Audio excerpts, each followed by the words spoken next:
되었습니다. 5월은 가정의 달이라고 합니다.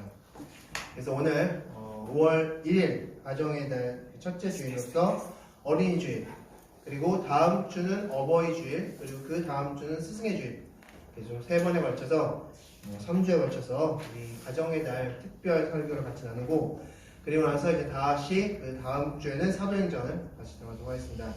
자, 오늘 말씀은 어린이 주일 하면 딱 떠오르는 말씀 중에 한 말씀일 겁니다. 이 말씀을 보면 굉장히 참 무서운 말씀임을 우리가 알 수 있습니다. 우리 15절 말씀, 우리 15절 말씀 다시 한번 읽겠습니다. 자, 시작! 내가 진실로 너희에게 이르노니 누구든지 하나님의 나라를 어린아이와 같이 받들지 않는 자는 결단코 그곳에 들어가지 못하리라. 아멘. 결단코 그곳에 들어가지 못하리라 말씀하셨습니다. 여기 성경에서 결단코 그곳에 들어가지 못한다고 했으면 여기서 결단 그곳은 어디입니까? 바로 천국이죠. 하나님의 나라입니다. 그러니까 구원받지 못한다는 겁니다. 즉 하나님의 나라를 어린아이와 같이 받들지 않는 자는 구원받지 못한다라는 말씀입니다. 그렇기 때문에 오늘 말씀의 제목이 무서운 말씀입니다. 어린이 주일 하면 어린이 이미지랑 좀 안 맞는 그런 말씀일 수 있습니다. 우리가 어린이 주일 때 많이 쓰는 인용하는 그 본문이긴 하지만 사실 생각해보면 어린이 주일과 맞지 않는 본문일 수 있습니다. 어린이라는 이미지와 어울리지 않기 때문입니다. 어린이 이미지는 뭔가 발랄하고 쾌활하고 뭐 이런 이미지인데 오늘 말씀은 결단코 천국에 가지 못한다. 결단코 구원받지 못한다. 라고 말씀하셨습니다. 그렇다면 이 하나님의 나라를 어린아이와 같이 받드는 게 도대체 무슨 뜻일까? 오늘 같이 생각해보고자 합니다. 그래서 총 3질문을 같이 나누고자 합니다. 첫 번째로 13절 말씀에 제 아들은 왜 사람들을 꾸짖었을까? 그리고 14절 말씀에 예수님은 왜 노하셨을까? 그리고 15절 말씀에 방금 말씀드린 대로 하나님의 나라를 어린아이와 같이 받든다는 것은 도대체 무슨 뜻일까? 이것에 대해서 같이 생각해 보자 합니다. 자, 오늘 말씀은 굉장히 좀 어려우면서도 굉장히 중요한 말씀이니까 여러분이 오늘 말씀을 잘 들으시면서 내가 과연 지금 하나님의 나라를 어린아이와 같이 받들고 있는가를 스스로 조명해 보시는 시간 되셨으면 좋겠습니다. 첫 번째 질문입니다. 왜 제자들은 어린아이들을 꾸짖었을까? 13절 말씀 다시 한번 읽겠습니다. 13절입니다. 시작! 사람들이 예수께서 만져주심을 바라고 어린아이들을 데리고 오매 제자들이 꾸짖거늘. 아멘. 자, 제자들이 꾸짖었다 말씀하셨습니다. 제자들이 꾸짖었다. 자, 이것은 그냥 쉽게 생각하면 이런 말씀일 수 있습니다. 아, 예수님이 피곤하신데 애들이 자꾸 오면은 애들 때문에 귀찮으니까 제자들이 못 오게 한 거구나. 예수님을 생각해서 예수님 피곤하시기 때문에 좀 쉬시라는 의미에서 그렇게 한 행위구나 라고 생각할 수도 있습니다.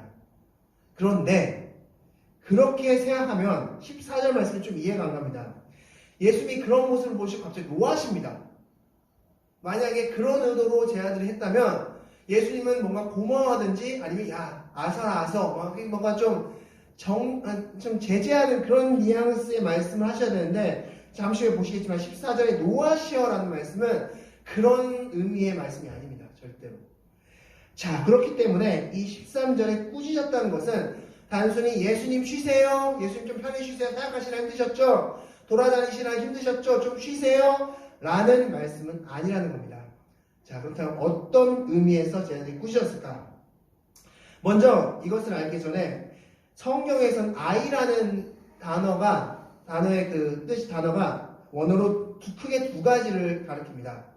첫 번째는 여러분 들어보셨는지 모르겠지만 첫 번째는 파이디온입니다. 파이디온이 어린아이고요. 두 번째 아이라는 단어로 번역된 원어가 파이다리온이라는 뜻이 있습니다. 파이디온과 파이다리온이 있는데 이 파이디온과 파이다리온은 나이 연령대가 다릅니다. 이 파이디온은 약 1세, 0세부터 7세까지의 아이를 파이디온이라고 합니다. 그리고 이 파이다리온은 지금 우리나라의 초등학생 정도의 나이대를 파이다리온이라고 합니다. 자, 말씀을 통해서 제가 정확하게 한번 구분시켜 드리겠습니다. 첫 번째, 요한복음 6장 9절 말씀 다 같이 한번 읽겠습니다. 시작! 여기 한 아이가 있어 보리떡 5개와 물고기 2마리를 가지고 있나이다. 그러나 그것이 이 많은 사람에게 얼마나 되겠사옵나이까. 아멘. 자, 여기서의 이 아이는 몇 세 정도일까요? 그렇죠. 초등학생은. 왜냐하면 도시락으로 보리떡 5개와 물고기 2마리를 7살 된 애가 먹을 수 있죠. 어느 정도 좀 성장한 아이가 싸온 도시락일 겁니다. 그래서 여기서의 아이, 실제 원어에서는 파이나리온으로 썼습니다. 파이나리온으로 썼는데, 자, 그렇다면 이제 성경에서 또 한 부분을 한번 보겠습니다. 자, 사무엘상 1장 22절 말씀 다 같이 읽겠습니다. 시작! 오직 한나는 올라가지 아니하고 그의 남편에게 이르되 아이를 젖대거든 내가 그를 데리고 가서 여호와 앞에 뵙게 하고 거기서 영원히 있게 하리이다 하고. 아멘. 자, 여기서의 아이는 어떤 아이일까요? 바로 애기, 파이디오입니다. 자, 여기서 우리가 또 하나 주목하고 싶은 것은 지금 한나가 사무엘이 젖대고 나서 성전에 들여보냅니다. 젖대거든 써있죠. 젖대거든. 자, 아이가 젖을 때는 기간이 언제일까요? 아이가 젖을 때는 기간, 나이가. 그래서 이 유아식을 먹는 그 나이대가 지금 몇 살 정도 되나요? 1살, 2살, 뭐 많게는 3살 정도 되는데, 이 당시에는 7살 정도까지 젖을 먹었다고 합니다. 자, 왜냐하면 이것은 뭐 우리나라 상황과도 이렇게 상황을 생각하시면 너무나 이해하기 쉬우실 겁니다. 옛날 우리 50년대, 60년대를 생각해보면 아이를 호적에 늦게 올렸습니다. 그 이유가 무엇입니까? 네, 혹시 아이가 또 중간에 죽을까봐. 네. 아이가 몸이 약한데 혹시 태어나서 얼마 있다가 죽을까봐 1년 혹은 2년 있다가 호적에 올리는 경우가 많았습니다. 그래서 실제 어르신들, 지금의 어르신들 보면 실제 호적 나이와 실제 나이가 다른 경우가 많이 있습니다. 자, 이때는 지금 이 마가복음 그리고 그 전 시대는 우리나라 1950년대, 60년대부터 약 2000년보다 더보다 더 전에 있었던 일들입니다. 그러면 그 당시에 의료시설이 많이 발달됐을까요? 아이가 죽는 일이 실제 우리나라 50년대, 60년대보다 더 심했을 것입니다. 그래서 부모님들이 아이를 젖을 먹이고 돌보는 데 있어서 몇 살까지 했냐면 바로 7살 때까지 아이 젖을 먹였다는 기록이 나와 있습니다. 그래서 이때 그 한나가 아이가 젖대거든 데리고 와서 여호와 앞에 뵙게 한다라고 했을 때 아마 이때 당시에 사무엘의 나이가 6살에서 7살 정도 되지 않았을까. 즉 우리 지금 나이대로 하면 유치원 혹은 초등학교 1학년 정도 되는 나이가 아니었을까라고 추측합니다. 이때 당시에는 그런 일이, 즉 젖을 오랜 기간 먹이는 일이 흔했다고 합니다.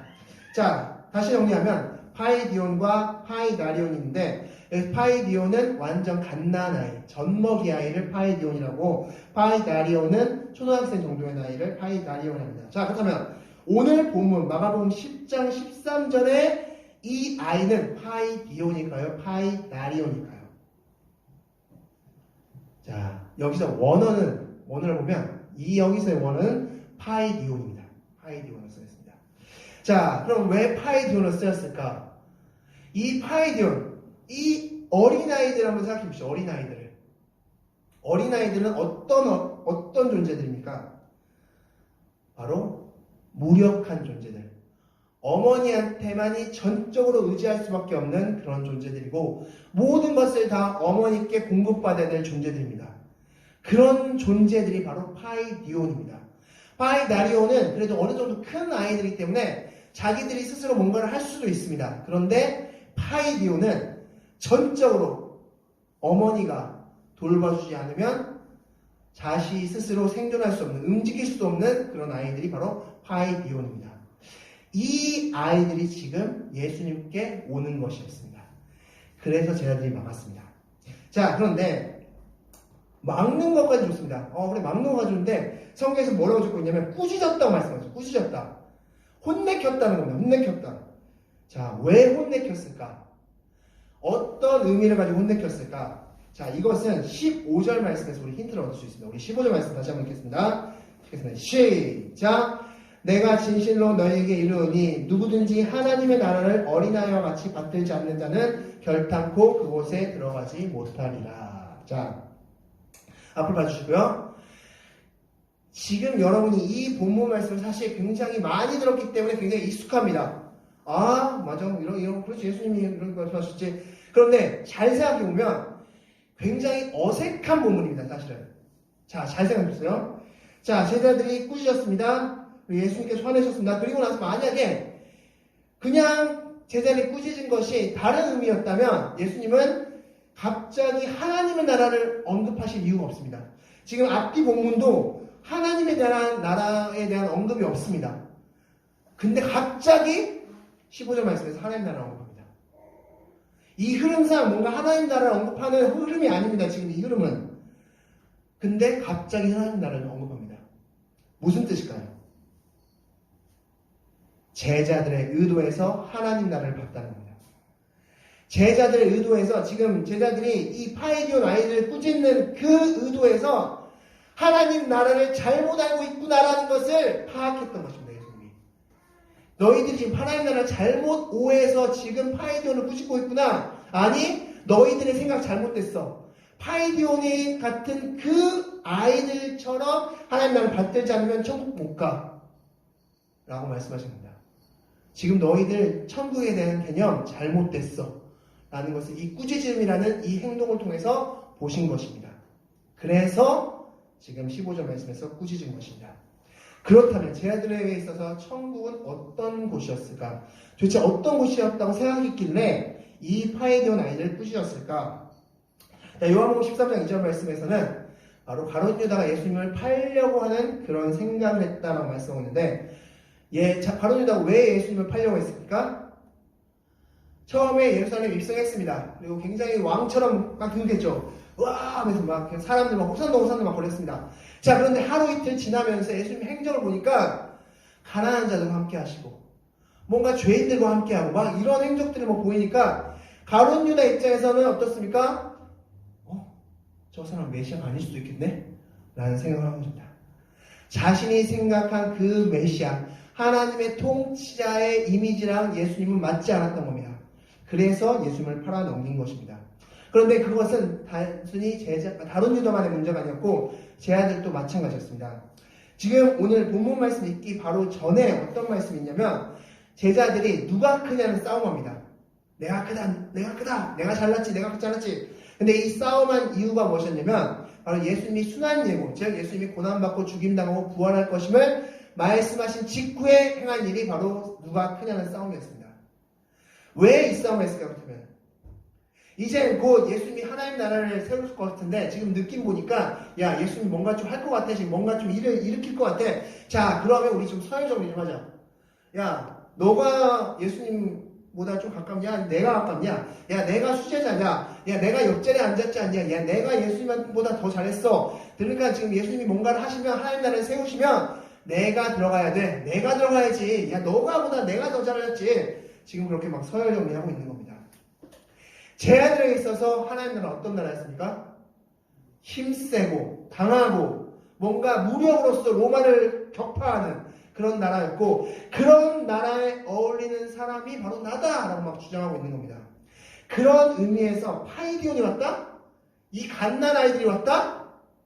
야, 이 아이들이 지금 그 힘없는 무력한 이런 아이들이 왔다고? 와, 이 아이들하고 지금 하나님 나라고 뭐 어떻게 된다고? 아유, 저리 가세요. 하나님 나라랑 이 무력에 빠진 이런 존재들과는 어울리지 않는 겁니다. 지금 이러고 있는 겁니다. 그래서 예수님이 그 다음 말씀 14절에 노하신 겁니다. 예수님이 지금 말씀하고 싶은 것은 바로 제자들의 하나님 나라, 천국에 대한 잘못된 개념을 말씀해 주고 싶으신 겁니다. 자, 그럼 두 번째 질문. 예수님은 왜 노하셨을까? 우리 14절 말씀 다 같이 한번 읽겠습니다. 14절입니다. 시작! 예수께서 보시고 노하셔 이르시되 어린아이들이 내게 오는 것을 용납하고 금하지 말라. 하나님의 나라가 이런 자의 것이니라. 아멘. 자, 여기서 노하셨다라고 하는 것은 원어로 아크로스랍니다. 아크로스라는 원어인데, 이 여기서 아간이라는 뜻은 매우라는 뜻을 가지고 있고, 아크로스, 이것은 울먹이다, 슬퍼하다라는 뜻을 가지고 있습니다. 그러니까 이 노하셨음을 막 이렇게 성질을 낸 것이 아니라 막 울먹거리면서 화내신 겁니다. 어떤 이미지인지 여러분 한번 이미지를 한번 생각해 보시기 바랍니다. 그러니까 굉장히 슬픔에 빠져서 화내신 것이 바로 노하시어의 부분입니다. 그러니까 예수님은 지금 슬프신 겁니다. 왜 슬프셨을까요? 제자들의 생각이 세상 사람들의 생각, 호산나 하던 그 세상 사람들의 생각과 똑같았기 때문입니다. 지금 3년 동안 예수님이 말씀으로 가르치고 행동으로 가르치면서 하나님의 나라에 대해서 스스로 본을 보이시면서 그렇게 막 가르쳤던 그 제자들의 생각이 아직도 뭔가 강하고, 하나님 나라는 강하고 뭔가 권력 있는 자가 뭔가 로마로 무너뜨린다는 그런 식의 생각으로 가득 차 있다는 것을 아시고 지금 노하시고 계십니다. 슬퍼하고 계신 겁니다. 그래서 성경에선 노하시고라고 말씀하고 있습니다. 그런데 오늘 14절 말씀에서 예수님께서 무슨 말씀을 하셨습니까? 하나님의 나라가 이런 자일 것이다. 이런 자는 어떤 자입니까? 바로 어린아이, 무력한 자입니다. 왜 무력한 자가 하나님의 나라일 것입니까? 하나님 나라가 왜 무력한 자일 것입니까? 하나님밖에 의지하지 않기 때문에, 그런 자들은. 철저하게 하나님께 의지하는 자들이기 때문에. 오늘 이 마가복음 10장 13절부터 16절까지의 결론은 신앙이란 무엇인가 합니다. 신앙이란 무엇인가? 여러분, 신앙이 무엇일까요? 하나님께 철저히 의지하고 하나님께 모든 걸 공급받고 모든 것이 다 하나님께 왔음을 고백하고 그 하나님께 온전히 의지하는 게 바로 신앙입니다. 내가 하나님 믿습니다. 예수님 믿습니다. 예수님을 압니다가 아닙니다. 예수님을 근식적으로 알고 있습니다가 아니라 내 삶을 바쳐서 모든 것이 다 하나님께 왔고 그리고 나는 하나님만 의지하고 있습니다. 라는 그 삶의 고백이 신앙입니다. 지금 이 말씀합니다. 그렇지 않으면 결단코 그곳에 들어가지 못하리라 말씀하는 겁니다. 그래서 지금 예수님이 파이디어의 아이들을 데리고 지금 이 설교를 해주시고 계신 것입니다. 오늘 말씀을 통해서 여러분께서 나는 지금 하나님을 정말 의지하고 있나? 내게 있는 모든 것이 다 하나님께 있음을 정말 고백하고 있나? 라는 것을 계속해서 말씀을 통해서 들으시면서 생각하시기 바라겠습니다. 우리 15절 말씀, 세 번째 질문 가겠습니다. 15절 말씀 다시 한번 읽겠습니다. 시작! 내가 진실로 너희에게 이르노니 누구든지 하나님의 나라를 어린아이와 같이 받들지 않는 자는 결단코 그곳에 들어가지 못하리라. 자, 여기서 받들지 않는다라고 말씀합니다. 받들지 않는다. 이 받들지 않는다는 사실 좀 번역이 조금 어색합니다. 사실은 이 받들지 않는다고 봤을 때는 뭔가 막 떠받드는 느낌이 듭니다. 뭐 떠받드는 느낌. 근데 이 원어는 데코마이라고 하는데 이 데코마이의 뜻은 뭐냐면 받는다는 뜻입니다. 받는다. 그리고 기다린다, 기대한다 라는 뜻을 가지고 있습니다. 자, 그럼 이렇게 해서 붙여서 다시 한번 읽겠습니다. 내가 진실로 너희에게 이르노니 누구든지 하나님 나라를 어린아이와 같이 받지 않으면, 기다리지 않으면, 기대하지 않으면 천국 못 간다 라는 말씀입니다. 자, 왜 이 어린아이는 왜 천국을 그렇게 받고 기대하고 기다릴까요? 마치 어린아이가 엄마를 기다리고 기대하고 받는 것처럼 천국을 그렇게 받으라는 겁니다. 어린아이에게는 어머니가 전부입니다. 그때 어머니가 전부이기 때문에 어머니한테 모든 걸 다 받아야 되는 겁니다. 그리고 어머니를 기다려야 되고 기대해야 되는 겁니다. 마찬가지라는 겁니다. 천국 가는 것은 너희가 그 하나님의 나라를 기대하고 기다리고 받고 이렇게 해야 된다라고 말씀해 주고 있습니다. 자, 여기서 하나님 나라가 어떤 나라입니까? 하나님의 나라는 단 한마디로 하나님이 통치하신 나라죠. 하나님께서 통치하신 나라. 자, 하나님이 통치하신 대표적인 공간에 있다면 에덴 동산일 것입니다. 에덴 동산은 하나님께서 통치하시면서 굉장히 아름답게 만드셨습니다. 우리 말씀을 통해서 한번 확인해 보겠습니다. 창세기 1장 31절 말씀 다 같이 읽겠습니다. 시작! 하나님이 지으신 그 모든 것을 보시기에 심히 좋았더라. 저녁이 되고 아침이 되니 이는 여섯째 날이니라. 모든 것을 다 창조하시고 나서 심히 좋았다 말씀하십니다. 왜 심히 좋았을까요? 하나님이 통치하시고 하나님의 뜻대로 굴러가기 때문에 심히 좋았습니다. 자, 이렇게 심히 좋았던 에덴 동산이 망가지기 시작한 건 창세기 3장 말씀이죠. 자, 그런데 여러분 말씀을 보여드리고 제가 한번 질문 한번 드리겠습니다. 자, 3장 6절 말씀 다 같이 읽겠습니다. 시작! 여자가 그 나무를 본즉 먹음직도 하고 보암직도 하고 지혜롭게 할 만큼 탐스럽기도 한 나무인지라. 여자가 그 열매를 따먹고 자기와 함께 있는 남편에게도 주매 그도 먹은지라. 네. 자, 질문 드리겠습니다. 자, 이거 맞추는 분께 큰 선물을 사인을 드리겠습니다. 자, 과일을 보고, 이게 과일이라고 하십시다. 과일을 보고 먹음직하다고 느낄 때도 있습니다. 당연히. 참 보암직하다고 느낄 때도 있고, 뭐 탐스럽다라고 느낄 때도 있습니다. 너무나 자연스러운 반응입니다. 그런데 이 과일을 보고, 뭐 지혜롭게 할 것 같아 라고 느끼신 적 있습니까? 사과를 보고 언제 여러분이 이 사과 먹으면 지혜롭게 될 것 같아 라고 느끼신 적 있습니까? 무슨 뜻일까요? 지혜롭게 하다.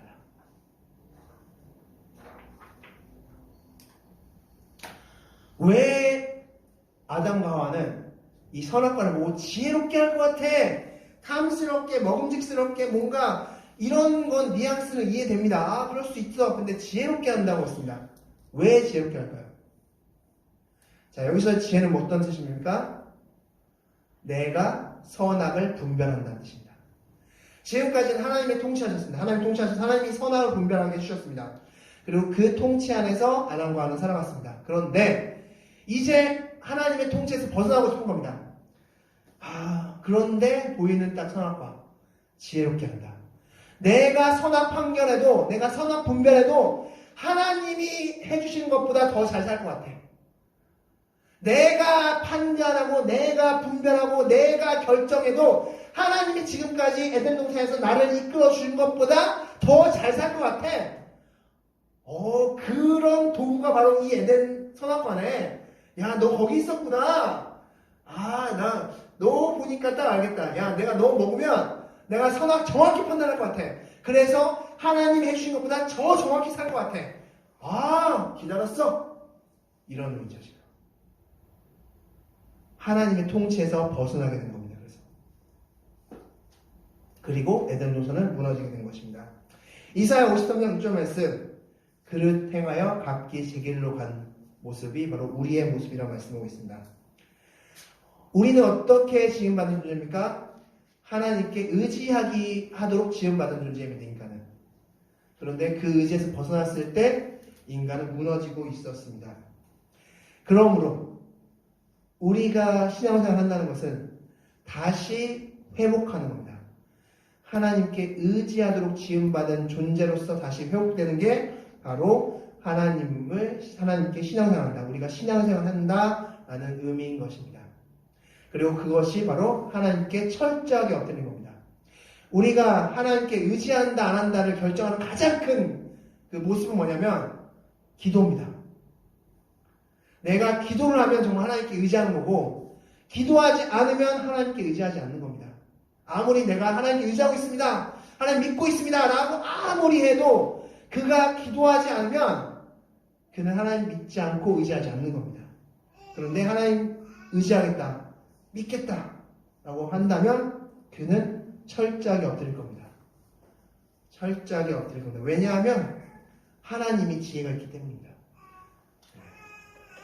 그렇기 때문에 우리가 오늘 말씀을 통해서 나는 하나님께 얼마나 엎드리고 있는지를 보도록 하겠습니다. 자, 이제 마지막으로 두 가지 말씀 이야기를 하고 말씀을 정리하도록 하겠습니다. 자, 오늘 첫 번째 이야기로 오늘 본문 그 다음 절 보면 17절부터 22절까지 부자 청년에 대한 이야기가 나옵니다.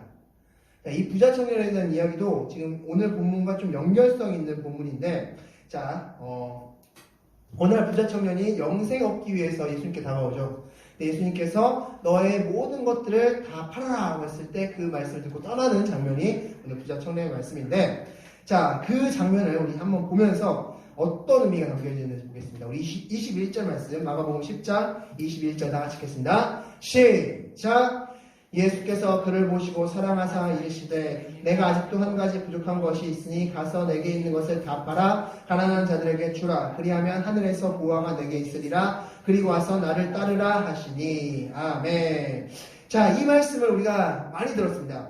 그리고 이 말씀을 보고 많이 불평을 합니다. 왜냐? 야, 너무한 거 아니야? 야, 모든 것을 다 팔아서 가난한 자들에게 주라고? 야, 너무한 거 아니야, 이거? 우리 만약에 또 잘못된 사이비들은 막 이 말씀을 근거로 해서, 자, 모든 것을 다 팔아야 됩니다! 막 하면서 막 이렇게 떠들기도 할 겁니다. 자, 그런데 이 말씀에서 굉장히 중요한 부분이 있습니다. 21절 말씀에 그를 보시고 사랑했다라고 말씀하고 있는데, 이 사랑했다라고 말씀하신 게 바로 오늘 말씀에서 그 파이디오, 그 어린아이처럼 그 부자 청년을 바라본 것입니다. 관원들을 바라보실 것입니다. 자, 그렇게 바라보시고 나서 뭐라고 말씀하셨냐면, 내게 아직도 한 가지 부족한 것이 있다. 그리고 나서 가서 내게 있는 것을 다 팔아 가난한 자들에게 주라 말씀하셨습니다. 자, 여기서 내게 있는 것은 어떤 의미냐면요, 바로 하나님이 너에게 주신 것입니다. 하나님이 너에게 주신 것을 다 나눠줘라. 그러면 하나님이 주신 것이니까 이 사람 겁니까? 하나님 겁니까? 하나님 거죠. 하나님 거를 그냥 나눠주라는 겁니다. 자, 그런데 22절 말씀 다 같이 읽겠습니다. 시작! 그 사람은 재물이 많은 고로 이 말씀으로 인하여 슬픈 기색을 띠고 근심하며 가니라. 자, 그래서 재물이 많다라는 것은 어떤 의미냐면 바로 내가 모은 것이라는 뜻입니다. 내가 모은 것. 이 재물을 누가 모았다? 내가 모았다. 하나님이 준 게 아니라 내가 모았어요. 내가 열심을 다해서 모았어요. 이런 의미입니다. 그래서 난 나눠줄 수 없습니다. 라는 의미입니다. 하나님은 부자 청년을 파이디온을 바라보면서 하나님께서 주신 것을 다 나눠주라. 그렇게 하기를 바랬지만 부자 청년은 내가 가진 것은 모두 나에게서 왔다. 내가 노력해서 왔다라고 주장하면서 그는 그것을 행하지 않고 예수님을 떠났음을 볼 수 있습니다. 신앙생활은 모든 것이 하나님께로 왔다. 나는 하나님께만 의지하는 존재이다. 라고 인정하는 것이 바로 신앙생활임을 기억하시기 바라겠습니다. 또한 두 번째, 우리 창세기의 말씀 보면 하나님을 철저하게 인정한, 의지한 한 사람이 나옵니다. 바로 요셉이 바로 그렇습니다. 오늘 새 본문을 같이 보면서 요셉이 얼마나 철저하게 하나님을 의지했는지 보도록 하겠습니다. 오늘 첫 번째 창세기 39장 말씀 같이 나누겠습니다. 다 같이 읽겠습니다. 시작! 이 집에는 나보다 큰 이가 없으며 주인이 아무것도 내게 금하지 아니하였어도 금한 것은 당신뿐이라. 당신은 그의 아내이라. 그런즉 내가 어찌 그리 큰 악을 행하여 하나님께 죄를 지으리까. 아멘. 자, 오늘 말씀에 이 창세기 39장에서 지금 잘 생각해보면 이 말씀이 좀 약간 맞지 않는 말씀입니다. 사실은. 지금 누구한테 만약에 보디발의 장군의 아내를 만약에 잘못하게 하면 누구한테 죄를 지는 겁니까? 사실은 보디발한테 잘못하는 거죠. 보디발의 신임을 거부하는 겁니다. 그런데 지금 요셉이 뭐라고 말하고 있습니까? 누구한테 죄를 짓는다고 말씀하고 있습니까? 하나님께. 그러면 어떤 의미입니까? 내가 누리고 있는 모든 것은 누구한테 오셨다? 하나님께 왔음을 인정하는 겁니다. 나 하나님이 오셨고 하나님께서 주셨고 난 하나님만을 철저히 의지하는 사람인데 그렇게 할 수 없습니다. 라는 의미인 것입니다. 자, 두 번째 창세기 41장 말씀 보겠습니다. 다 같이 읽겠습니다. 시작! 요셉이 바로에게 대답하여 이르되 내가 아니라 하나님께서 바로에게 편안한 대답을 하시리이다. 아멘. 자, 만약에 요셉이 자기를 높이고 싶었다면 어떻게 했을까요? 어떤 얘기를 했을까요? 알죠? 해석해드릴게요. 그런 거 고민하면서 제가 해석해드릴게요. 그러면서 자신을 높였을 겁니다. 바로의 꿈을 해석함에 있어서. 그런데 지금 요셉이 바로의 꿈을 해석함에 있어서 뭐라고 얘기하고 있습니까? 하나님께서 하실 겁니다. 지금 내가 앞으로 지금까지 걸어온 길도 그렇고, 지금 앞으로 하나님께서 말씀하실 것도 그렇고, 다 하나님께서 하셨고, 하나님께서 공급해 주셨고, 하나님께서 이루셨습니다. 라는 고백을 고백을 지금 요셉이 하고 있는 것입니다. 바로 요셉이 바로 정말 철저하게 하나님을 의지했고 철저하게 하나님을 인정했고 철저하게 모든 것이 하나님께로 왔음을 고백한 사람이 바로 요셉입니다. 성경의 가장 대표적인 인물이 바로 요셉인 것입니다. 자, 계속해서 말씀 보겠습니다. 창세기 45장 말씀 다 같이 읽겠습니다. 45장 7절 다 같이 읽겠습니다. 시작! 하나님이 큰 구원으로 당신들의 생명을 보존하고 당신들의 후손을 세상에 두시려고 나를 당신들보다 먼저 보내셨나니. 아멘. 자, 이젠 형들에게 원수를 갚을 수 있는 절호의 찬스입니다. 자신을 노예로 팔아넘긴 그 형들에게 원수를 갚을 수 있는 절호의 찬스가 왔습니다. 근데 어떻게 했습니까? 요셉이 원수를 갚지 않았습니다. 그 이유는 무엇입니까? 지금 말씀에서 하나님이 하셨어요. 이 모든 일을 하나님이 하셨습니다. 내 모든 상황을 다 하나님께 주셨습니다. 하나님이 하셨습니다. 그렇게 인정했기 때문에 형들에게 원수를 갚지도 않고 형들을 고센 땅에 보내서 잘 먹고 그 후손대로 잘 먹고 잘 살게끔 보호했습니다. 그게 바로 요셉의 스토리였습니다. 요셉은 철저하게 하나님을 인정했고 철저하게 하나님께 붙어 있었고 철저하게 하나님께서 말씀을 인정했고 철저하게 하나님을 하나님답게 인정했던 사람이 바로 요셉이라는 사람입니다. 그리고 그가 행한 일이 바로 신앙생활인 것입니다. 신앙생활은 다시 말씀드리겠습니다. 내가 하나님을 지식적으로 안다가 아닙니다. 하나님께 의지하는 것이고 모든 것이 하나님께 말씀을 고백하는 것이고 마치 파이디온 어린아이가 어머니께 의지하듯이 어린아이가 파이디온 그 어린아이가 어머니께 의지해서 파이디온 그 아이들은 젖먹이 아이들은 어머니가 없으면 못 삽니다. 단 하루도 살 수 없습니다. 그렇게 철저하게 의지하는 게 바로 신앙생활인 것입니다. 지금 마가복음 10장 13절부터 16절 말씀 바로 그 말씀입니다. 그래서 너희가 그렇게 하나님을 섬기지 않고 그렇게 하나님 믿지 않으면 결단코 천국에 들어가지 못할 거야 라고 말씀해 주는 겁니다. 자, 말씀을 정리하겠습니다. 오늘 말씀에서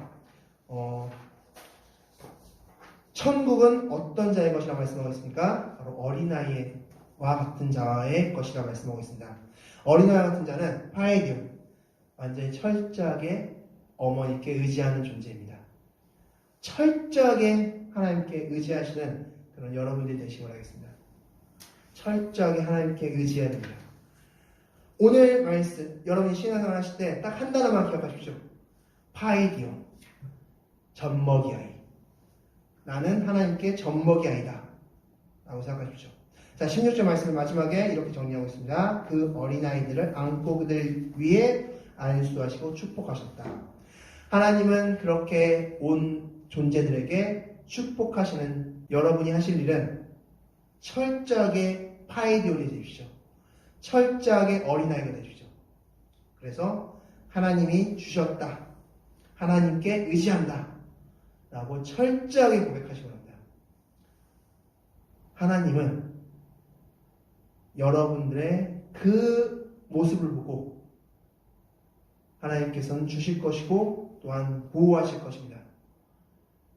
그래서 여러분이 신앙생활 하실 때 신앙생활이란 이런 것이구나 정확히 인지하시고 그렇게 신앙생활 해나가시는, 그래서 누가 보더라도 야 정말 너는 파이디온처럼 신앙생활 하는구나 라고 인정받을 수 있는, 요셉처럼 신앙생활 하는구나 라고 인정받을 수 있는 그런 우리가 되어야 될 줄 믿습니다.